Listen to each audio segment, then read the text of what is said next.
And welcome back in.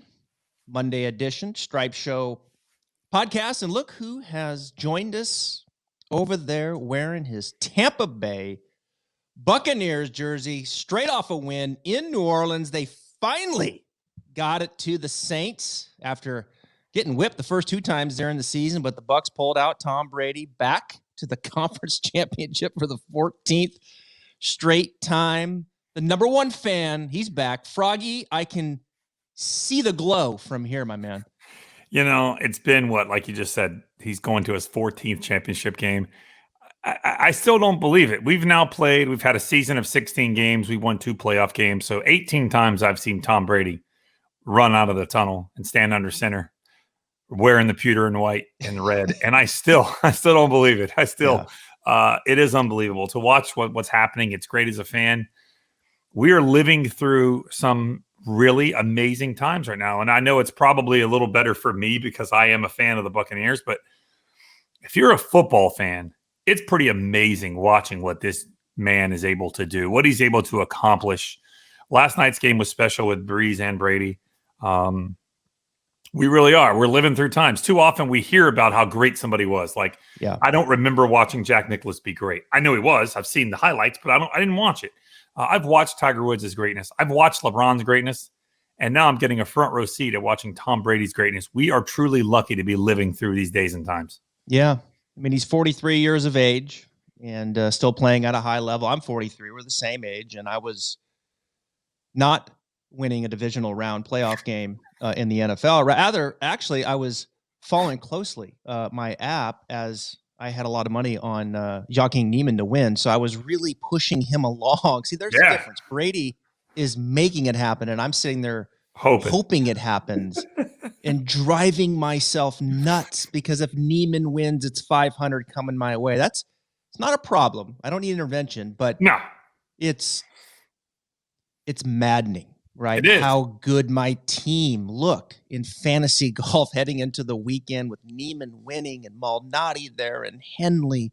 Here comes my man Cameron Davis, and it was all there. And Neiman hits the ball terrible on Sunday, and there's Kevin Na in the winner's circle. So I want to break all that down. I got a lot I want to talk about with you. We're going to talk about the Sony Open. We're going to talk about Justin Thomas. We're going to talk about Jordan Spieth. This is going to be a spirited show. But my first question to you, Froggy, I know you watched the golf there too, parallel to your Bucks.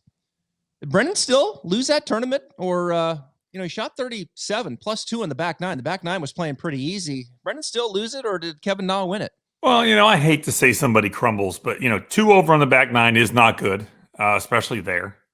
But Kevin Na did. It's not like he completely came back to the field. Kevin Na also made his share of birdies on the back and aided. So I'm going to go it was a 50-50. He did shoot 2 over on the back. All he's got to do is shoot even on the back and he wins the golf tournament. Yep. But Kevin Na did make a run on the back. He made some nice putts. He made some nice shots. So I can't totally blame it on Brendan.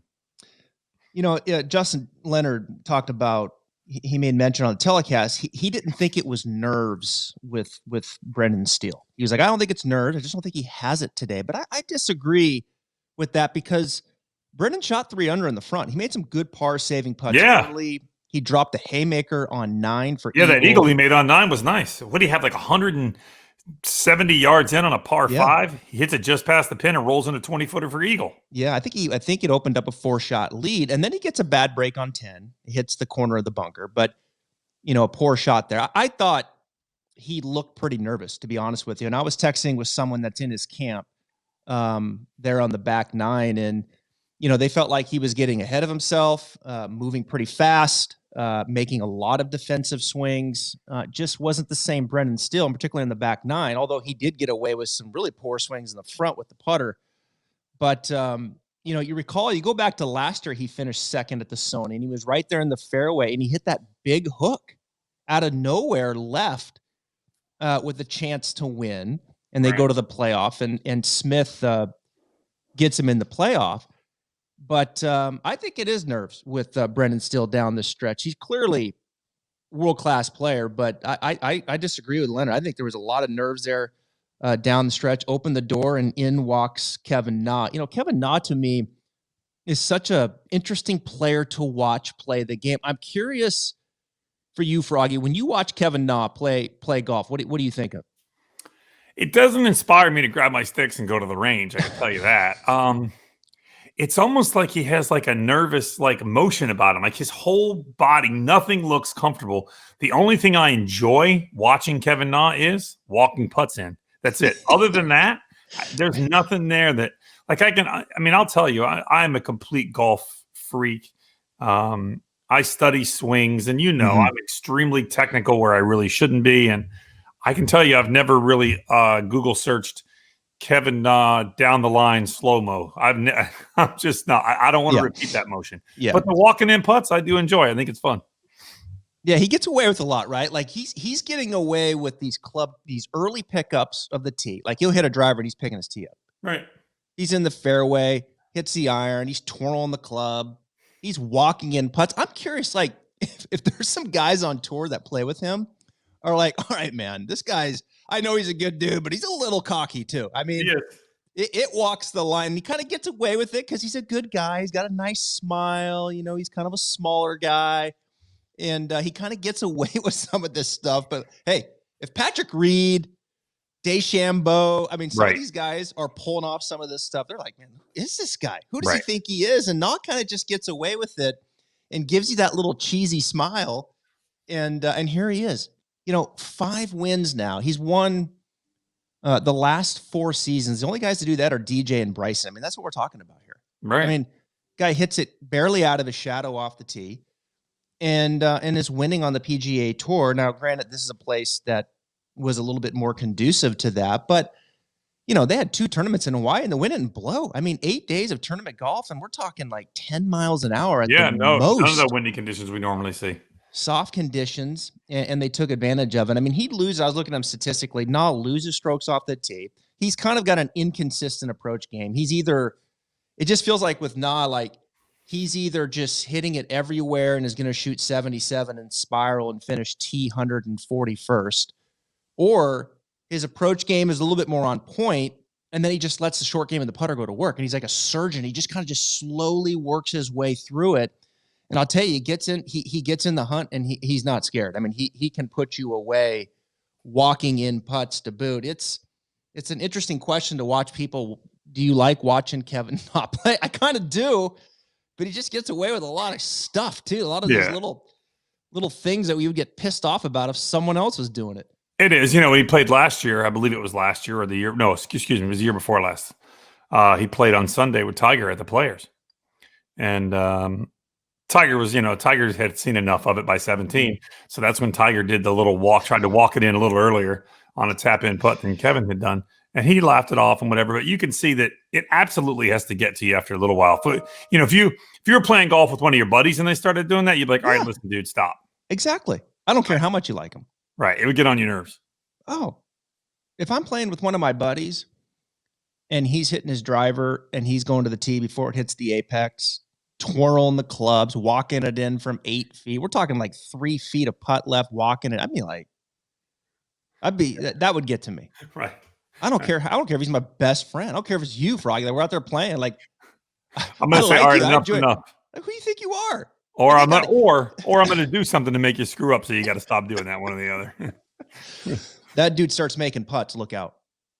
He's one of the best putters. And that's exactly it. The short game, it's too often. You as a teacher, this. We spend so much time trying to, bang balls on the range. Nobody's standing over there on the short game area. That's all he's doing. His short game is better. He doesn't hit it far enough to get in trouble off the tee. And if his iron game is anywhere near around the green and his short game's on, watch out for Kevin Na.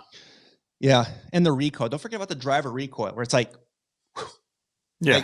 Like, and it doesn't take him 7 days to hit a shot anymore. He's fixed that. So he's a trip. He really is. He's a trip. He gets away with more stuff that 99% of people aren't getting away with. No. But you brought up earlier Joaquin Niemann. He said, I know he hasn't won. Yeah. But he's had a pretty solid start to the season. Lost in the playoff at the Century, and then finishes T2 in the Sony. So he's had a pretty good start. I saw some crazy stat yesterday. He's like some crazy number under par. 45. In Hawaii. Yeah. I mean, he's playing really, really well right now, which did not play well yesterday, but you know what? It's going to come together for him, and he is playing well. Yeah, 45 under between the two tournaments. Man,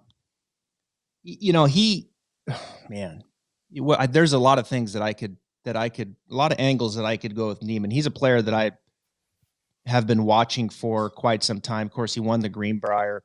Right. He didn't hit the ball good at all on Sunday, and was still there. Now Steele let him back in it, shooting 2 over on the back. But he hit a lot of hooks yesterday. That's my only thing with him. He'll hit some hooks off the tee, and that'll get him in trouble. And he had a little more room there. I think he got away with it a bit at the Sony.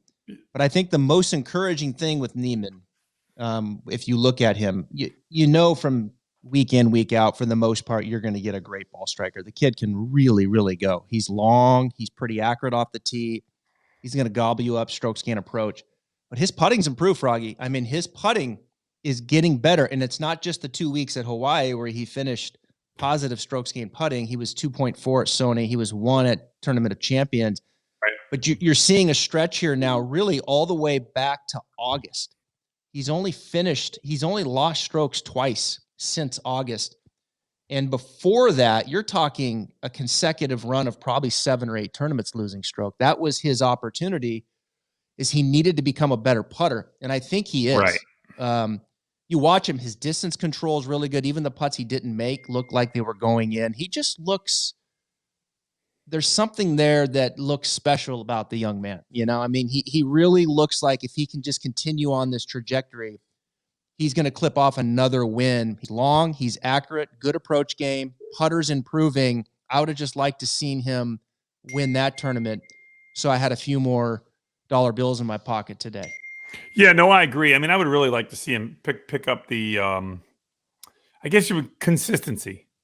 But do you think, are the hooks coming from excessive face rotation, or is it something he just gets nervous and that's what happens? I mean, I think he just probably, your miss is always exacerbated or made worse. Yeah, when you're under pressure. So is that his normal miss as a hook to the left? I think so. I think he gets a little under it, like you saw on the par 3 17th. He kind of got under it and tried to save it with his hands. Yeah. Blocked it way out to the right. You know, he hit a couple of those shots with his irons on Sunday. And then he chips it in. I mean, just incredible little pitch shot, right? But then on 18, he hits that low left. He hit a few of those. That's the same thing. He kind of gets under it, and then he's got to get the face to rotate over a little bit more. And then the face turns down and he hits that low left. So we're being hypercritical here of a world-class player whose trajectory is just on its way. But that low left can get problematic. And I think he knows what it is. He knows what he needs to work on to make it happen.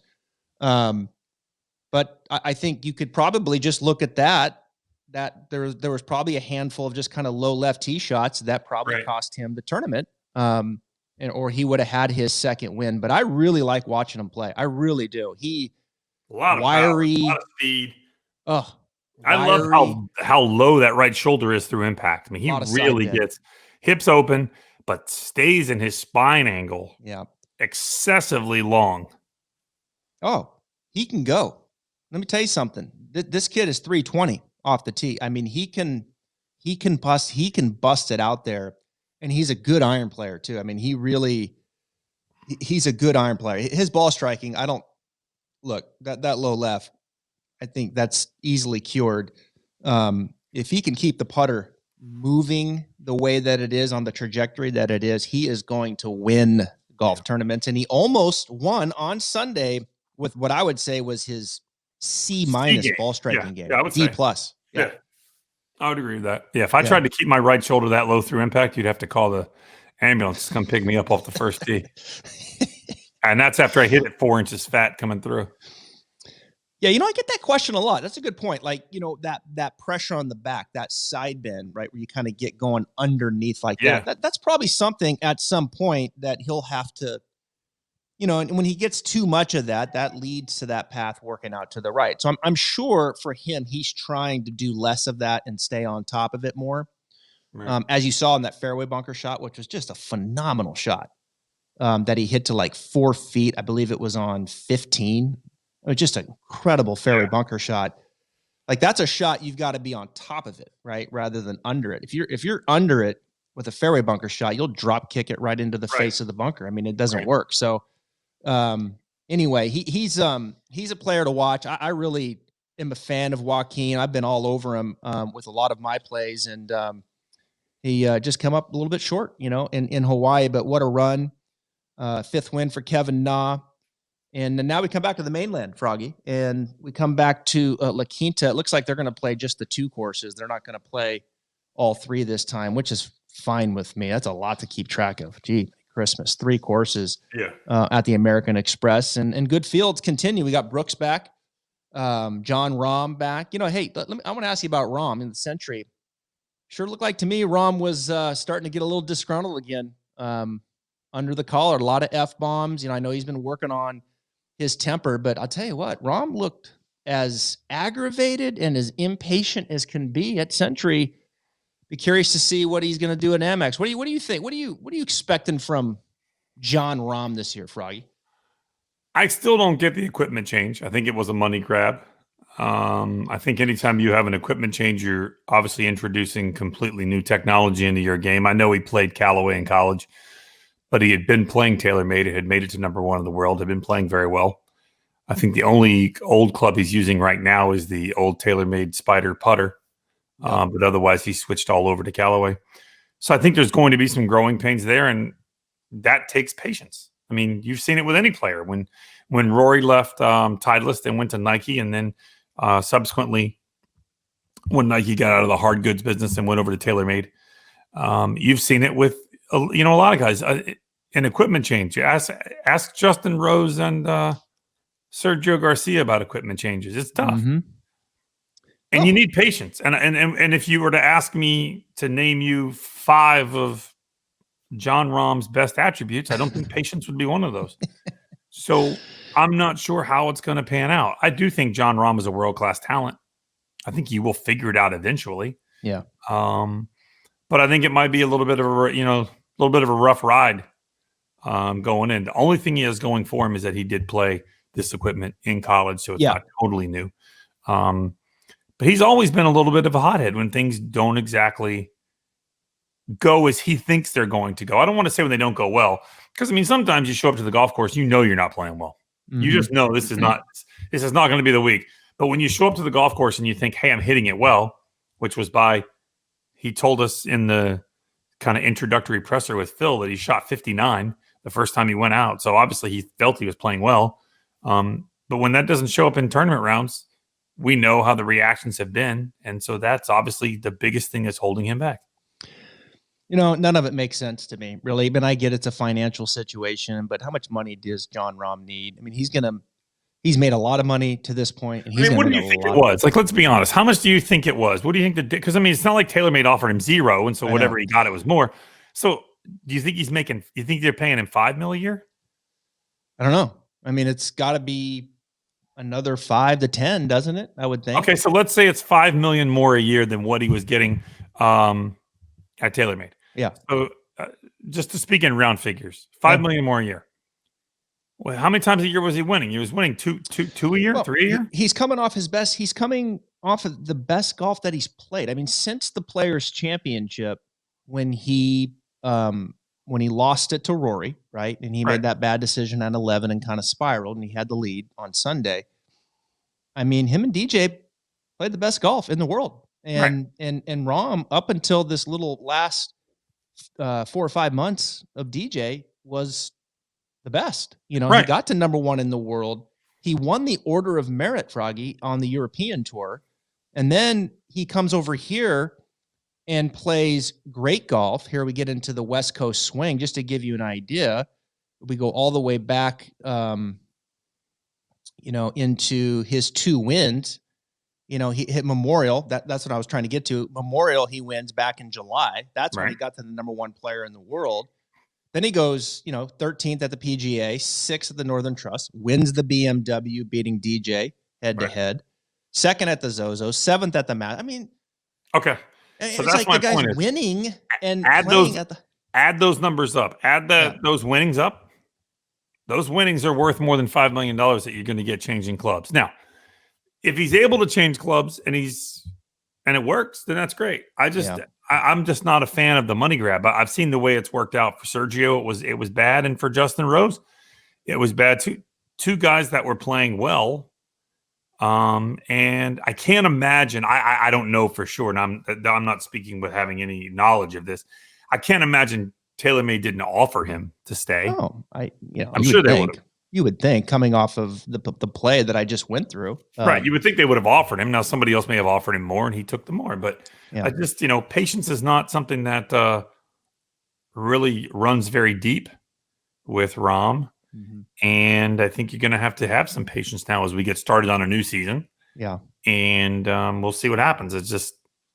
I just disagree with the change. Anytime you make a change like that, it needs to be for the right reasons. Maybe if you're not playing well and you want to try, you need a different equipment, or you want this, or you want that, or they're going to do it differently. But I just, it's hard to believe that he's going to find better equipment than what I mean, he's going to have to. I mean, he's got a lot to live up to. You know, with the equipment that he was playing. He was top 2. I mean, certainly top 3 with JT. I mean, and I love the group of guys they had at TaylorMade. They just had a good group of guys with Tiger and Dustin Johnson and Matt, and then they've added Matt Wolf and Morikawa, and they had John Rahm. I just loved the group that they had, and that's nothing against Tommy Fleetwood. I think he's great, and he'll be a great addition as well too. Anytime you watch their social media stuff they put out when they do when they show the new irons and they're hitting it and messing around, whatever, it always seemed like they all kind of meshed well together. It's just.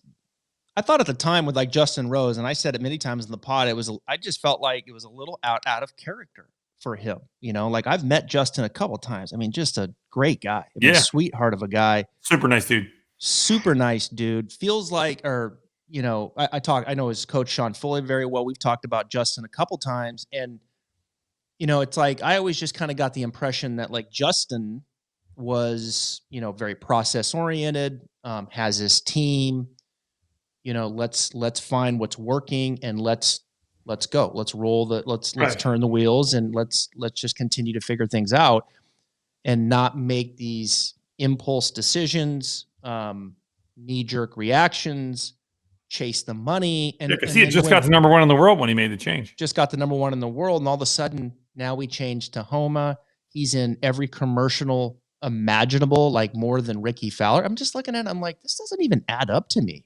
No. With Justin Rose. And then I think about Rahm, and I've never met Rahm, but he kind of feels a little bit, the same way, perhaps, like Justin, like another, like less risk, don't take the risk, and then these decisions come about. And then even with Rahm, it just feels like, is it a little out of, yes, he's impatient, but that's not an excuse for the equipment that he was using. The equipment he was using was delivering top of the line performance. So correct. I don't know. It just feels a little out of character.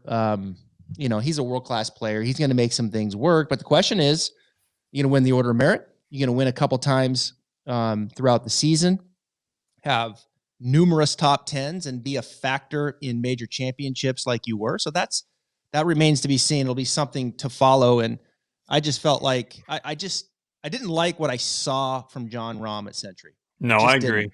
I didn't like what I was seeing, and I didn't like what I was hearing. It just felt a little bit of regression from the emotional standpoint. And I know these mics are out there. We've talked about it, Froggy. These mics now, right? They want to go inside. They want to hear what people are saying.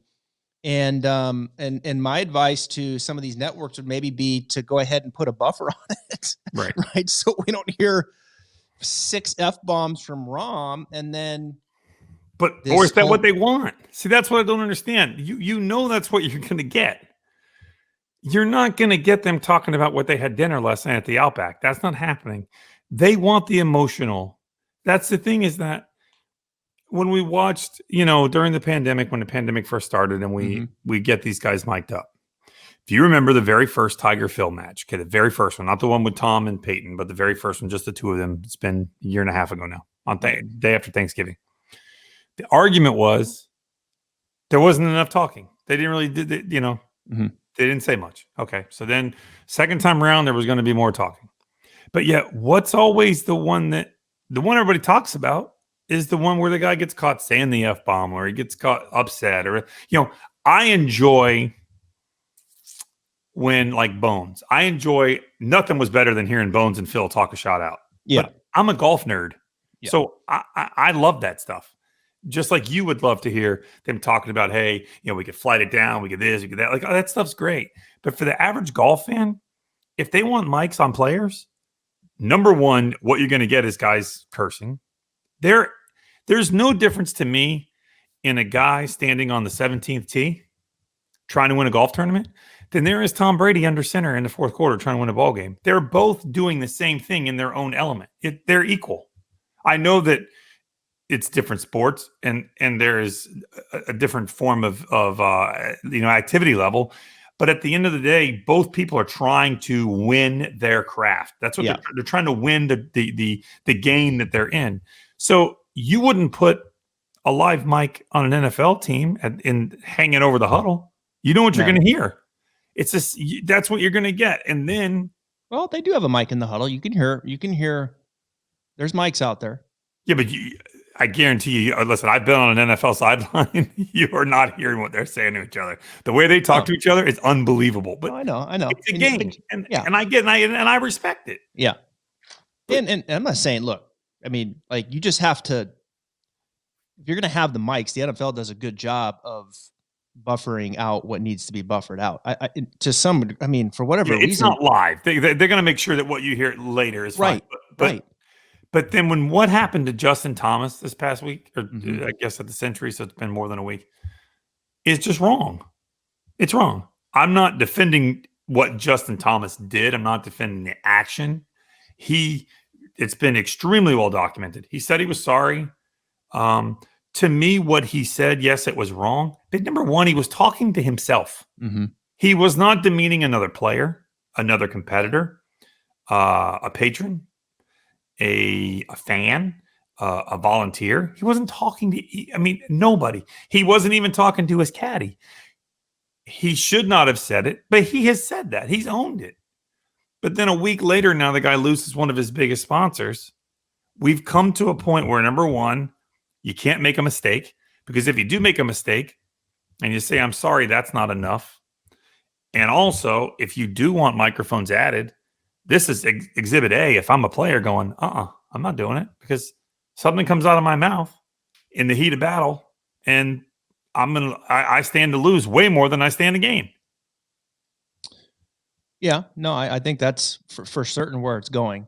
There's a lot that you said there. I think first and foremost, the television networks need to buffer this out a little bit. Like you can't run it live. I don't think there's got to be a delay on it. There's got to be a delay. I mean, you have to. You can't have mics out there and then have that many.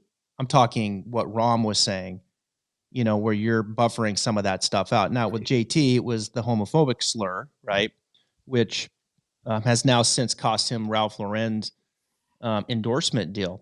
And I got to tell you, Froggy, I have thought about this a lot, just really trying to look at it from every possible angle. And I think JT owned it. I think JT has an upstanding history, right? He has been, from what I can see, very good for Ralph Lauren, very good for the PGA Tour and all of his sponsors. The tricky thing is to put yourself in the shoes of Ralph Lauren, right? Like, or Polo, and put yourself in those shoes. How do you,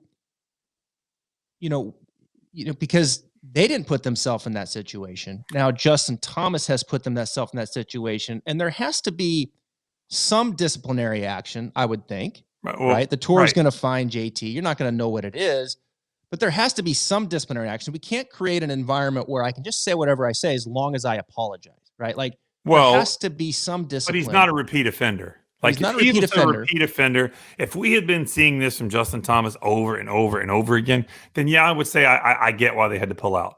But number one, there was not a big, huge stink about this. He said it last Saturday. He said it the day. Right, he said it on the Saturday round 3 at the Century. They dropped him on Thursday or Friday the following week. There was no huge blowback over what Justin Thomas said because once again, He owned he it. said it to himself. He wasn't derogatory or demeaning another competitor or fan or volunteer. It was not meant that way. And so I just feel like it's a knee-jerk reaction of it's all or nothing. You know, for example, you have children. So you have children. So let's say Banks does something that you don't like. Okay. Mm-hmm. You don't take his iPad and throw it in the garbage can or throw it in the lake. You take it away from him. You punish him for a little bit. You give it back to him. Now, if he continues to do the same thing over and over again, then yes, the punishment ramps up. Yeah. Justin Thomas is not a repeat offender. He's not a bad guy. I think you're right. I agree. I think you hit it on the head. It feels all or nothing, right? This cancel culture is all or nothing. And how do you make a mistake? I don't think it had to be all there. I just don't. I don't think that there could be something else that could be done from Ralph Lauren from a punishment standpoint and from a contractual standpoint. But who knows? I mean, maybe they were looking they wanted out to some rate, and this is how they that's something that makes sense. Is they wanted an out. Yeah, we don't know that, but I agree. It's just this all or nothing cancel culture is just is crazy. I do think. Look, on one side, I think JT. He said it, whether he was saying it to himself or someone that's you can't say that stuff out loud. You can't scream that stuff out no matter where you are, let alone with microphones, all around you.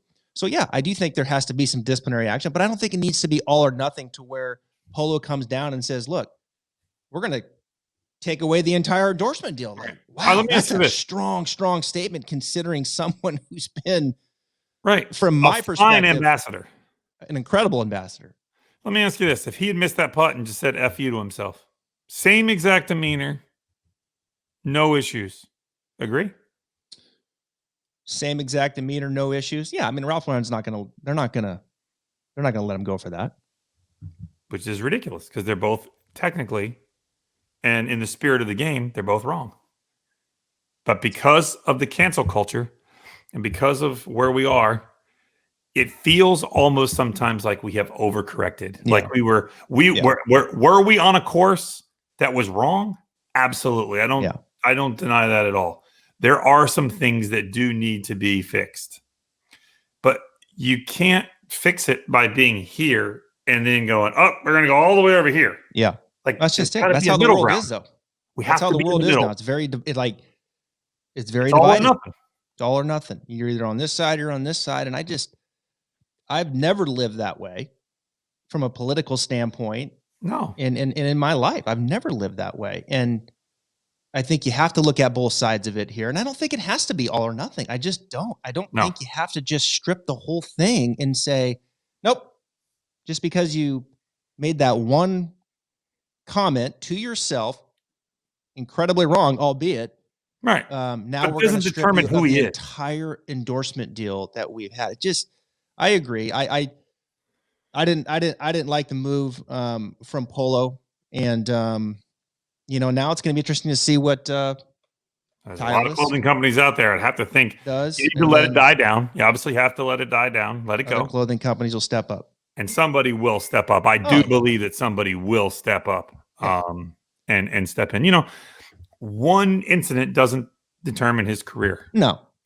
For example, Tiger Woods really. I mean, he really messed up. All right. Yep. Tiger really screwed the pooch pretty good back in 8, 9, 10, 11. But that doesn't determine his whole career. No. When it's all said and done, that's just a blip on the radar. And that the JT is right now. I know right now, probably to him, this feels very large. Mm-hmm. I know he had been vacationing in the Maldives after a century. He was in the Maldives. He's going to play in the European Tour this week, I believe. Right now, this feels really big. But in the grand scheme of his career, when it's all said and done, when he writes the final chapter, this will not even be a blip on the radar. We just have to get through it. And I'm sure JT will learn from it. Yeah, of course. But how do we learn from it? How does corporate America learn from it? How do we as fans, how do we learn from it? And that's where I think there has to be some give and take on both sides. I agree. When a guy says he's sorry and he's not a repeat offender. Now, listen, if he goes to the European Tour next week and he misses a putt and he says it again, then you know what? Then we've got a problem. Mm-hmm. But right now, it's not a problem. I'm telling you, this all or nothing, left or right culture is dividing everything. I mean, it's just like Why can't there be a little bit of middle ground here for behavior? Agree. Right? Agree. Have 100%. some middle ground for behavior in every shape and form, contractually, endorsement. There's certainly that on the PGA Tour. He's going to get fined. He's not going to get kicked off the PGA Tour. I mean, you know what I'm saying? Like, have some middle ground. It's just common sense to me. No. Like, it doesn't have to be all or nothing in this cancel culture. And anyway, we could talk forever on it. And JT will be fine. I agree. He's going to be just fine. He'll bounce back. Yeah, he'll bounce back. And you know what? I don't know JT, but watching him, I know a lot of people that do. He'll learn from it and he'll be better for it. And there's no question in my mind when it comes to that. And you know, one other thing I want to Nike swoosh across his chest. Yeah. So let one me of ask his you best this. friends plays for Nike, so you'd have to think maybe you never know. So yeah, he and Tiger are tight. Oh yeah, very tight. Well, and Tiger might make the call. You know, I mean, I know it's not going to happen right now. You got to let it die down. Yeah. Got to let it go away. However, I can see it happening possibly next year. Oh yeah, for sure. I think it'll. You probably. Now, what does he wear? Let me ask you this: what does he wear this week when he plays in the year? I guarantee it won't have a horse on it. No, it won't have an RLX on it. It's a good question. What's JT going to be rocking? What do you think? He's going to be like a little Travis Matthew, maybe? He kind of, you know what? No. I'm thinking Peter Millar. I think he's more. You think? I think he wears something that you really can't tell what brand it is to begin with. Yeah. I mean, he still wear the Titleist hat, obviously, but I don't. Maybe just starts his own clothing line. Who knows? Who knows? But it won't have a horse on it. And listen, let me make something very clear for anybody that's listening to this. I don't have anything against RLX, Polo, Ralph Lauren, nothing at all. No. I just don't like how this was handled.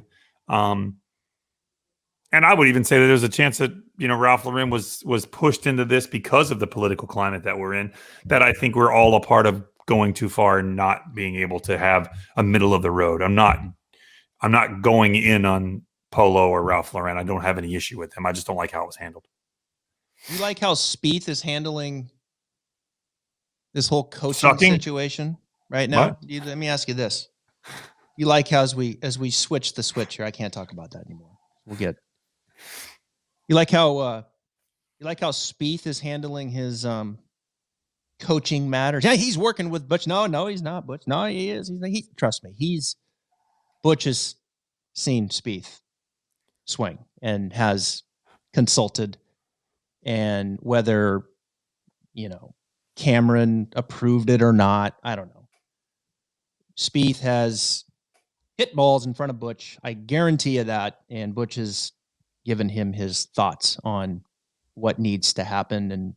But yet Spieth, you know, still has his team in place. He's just got another pair of eyes. I just think, as far as Jordan Spieth goes, number one, there's no way that a young man that was as talented as he, I'm going to say was, there's no way he forgot how to hit a golf ball. It's just not possible. So the talent didn't go away. We all know, it's well documented, he said he worked on the wrong thing for over a year. Okay. Mm-hmm. When you work on the wrong thing for a year, now you've got to undo those motor patterns that you spent a year putting in place. So there's a lot going on there. So I just think the best thing for Jordan Spieth is a new set of eyes, but not a new set of eyes that are being channeled through the same set of eyes that have played a part in putting you where you are now. Yeah. And not to use the NFL analogy constantly, but I see it as somebody like, you know, Andy Reid. Andy Reid didn't forget how to coach when he was in Philadelphia, which is apparent by the fact that now his message is very clear in Kansas City. Right. He's still the same Andy Reid. Yeah. He's learned a couple things, and I'm sure there are things he's done differently because of the way things worked out in Philadelphia. But sometimes a new set of eyes just works. We see players in sports go from one team where they're struggling and they go to another team and they take off.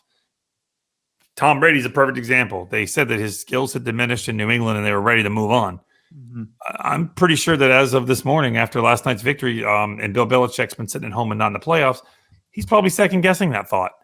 A new set of eyes would be good for Jordan Spieth. I cannot think for 1 second that he forgot how to play golf.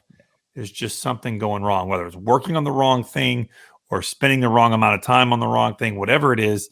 I do believe that he will figure it out. I just don't think it's going to be with the current coach, and he's been with him a long time. Yes, yeah, I put this on Spieth. I mean, this is, this situation that has transpired here is on Jordan Spieth's shoulders. He is the boss. Yeah. You're the CEO of Jordan Spieth. You're the CEO of Jordan Spieth. And I just think that he had so much success early on with Cameron. I mean, they were great together. Obviously, right? They did so many good things. But something got stagnant. Something went haywire. And Jordan Spieth's been spiraling for the better part of 2.5, 3 years. And yet he's just, as the CEO, making decisions, to me, they don't make sense. Like they don't make sense if I'm trying to get things moving back in the wrong direction. Clearly, if you're admitting what you worked on for the better part of a year were the wrong things. Right. So now you're going back to that well, right? And now you're not changing that team, and you're bringing in arguably the best teacher of all time for another set of eyes, which he's probably looking at it as like, what? I mean, Butch is probably like, okay, and I doubt Butch wants to be in the consulting business. Right. I mean, if he's going to put his eyes on you and he can put his hands on you. You're all in or you're not. You know what I mean? I just doubt Butch is in that. He's not playing just the tip here. You're either going to be all in or you're not in at all. Yeah. So I don't know. It just feels still messy to me. It just feels messy, and it's Spieth's doing. He's the CEO. Right. And he is in charge. Yeah. I like Jordan Spieth. I'm cheering for him. I want him back. Golf is better with Jordan Spieth. He moves the needle a little bit. He does. Not Tiger, not Rory, not Dustin. But Spieth is, I'll tell you what, I don't know. I think he is. I think from a needle standpoint, that fan base, I think he is DJ. Yeah, I do. I think he is DJ. Yeah, I do. Now, it's hard to make that comparison right now because Spieth has fallen so much. I just continue to look at these decisions and they don't make sense. They don't make sense to me. I mean, you watch golf and you see golf differently than I do. I'm just a fan, and I'm I like to consider myself semi-educated on the golf swing, and I can watch and see what people are doing, and sometimes see that that's not exactly conventional or whatever. Yeah. Do you see something as somebody who coaches golf? Yeah. Do you see something he's doing that you would say, is there a simple fix for Jordan Spieth? Do you see something that's just screaming at you? I mean, I think it's, I go back to what I said about Joaquin Niemann. He gets under. Spieth clearly gets the path going way too far to the right. He hits a lot of blocks, and then he'll hit the low hook. And he struggles it mainly with the driver when it's teed up. And I think when he's trying to hit up on it, it gets more pronounced. And you were very well documented when Tom Brady played terrible in that match with Phil and Peyton and Tiger. You're like, I could fix Tom Brady. Just give me, Tom's a much easier fix. Oh. Right. So that's why I ask you is, yeah, do you see something? Because I'm sure you do sometimes. Yeah. I'm sure you watch golf. Yeah. And you see like, wow, if that guy just fixed X, yeah, it would change. It would, he would do this. Yeah, I think what the interesting component with Spieth is, I think clearly he needs to get to moving the path to the left with the driver more. And is he willing to go through a period of maybe hitting some cuts, with the driver and start just kind of maybe hitting a little bit of a squeeze fade out there, which goes against the way that he's played for a while, but it's right. In its simplest form. So he's always been a drawer of the golf ball? Oh, yeah. Yeah. Yeah. He's always been a drawer of the golf ball. And his big miss off the tee is the overcook to the left, right? Which can happen when the ball's teed up, because then you start hanging back more, see, because you're trying to hit up on it a little bit. So it's like Tiger. I mean, that's the shot he struggles with, is the right to left tee ball. He hits a lot better when he's on top of it and hitting that little squeeze cut. So is Jordan willing to hit a cut off the tee for a little while? Right. At least to get that feel. Yeah, I think that's the fundamental question to kind of move the needle more that way with the driver. All right, so how do we do that? All right, well, it's not teed up maybe quite so high. Let's start aiming up the left side a little bit more. Let's maybe put a little more flexion in the right knee going back. Let's not get so locked Oh, out. okay.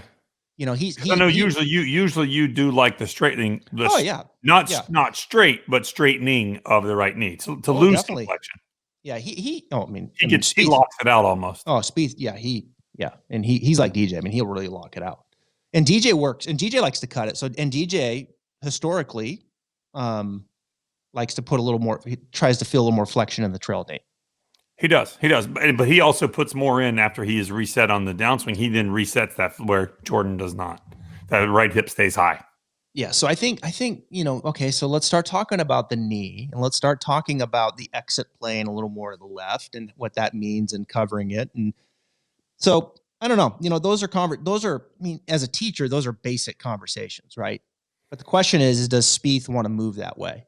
Is he willing to move that way? You would think he would be, right, to get the driver more under control. But is he under the mindset, gosh, it feels different, and now I'm going to lose distance with this fade, and so there's that feedback from the player too that we don't know, that goes into it. But I'd lose 10 yards of distance to hit it straight. You know what I mean? Butch to look at that, and Butch likes width, and he likes his players to get on top and cover it and predominantly fade it. So I would think that's where Butch would take this. And now whether Jordan wants to hear that, right, and buffer that with Cameron, I don't know. There's just a lot. What I'm saying, there's a lot of. I think at this point he'd be pretty open to anything. There's a lot of chefs though. It's like, where is he right now in world rankings? It's low, right? 70 something, isn't it? Oh, that's higher than I was thinking. Okay, that's better than I thought. So anyway, it's going to be interesting to watch. I'm just kind of disappointed by the way he's handled the whole thing as the CEO of Jordan Spieth Enterprises. Certainly disappointed by the way Ralph Lauren has handled things. Certainly disappointed by the way Brendan Steele played on the back nine, and certainly Joaquin Niemann didn't help you win some cash. Certainly disappointed by second place finish Joaquin Niemann. Cost me. No, anyway, I'm not going to be that guy. You're also, I don't want to bring this up and open an old wound. You're disappointed with your Seahawks last week as well. See, I knew there's been a lot of disappointment in the Fulton thought process lately. Oh my goodness. Yeah, I can't even go there. That's too soon, Froggy. I was shocked as well. I definitely thought you would beat them. Yeah, it's that was an awful Sunday of sports for me. Awful. Yeah, Joaquin Niemann and that. Yeah.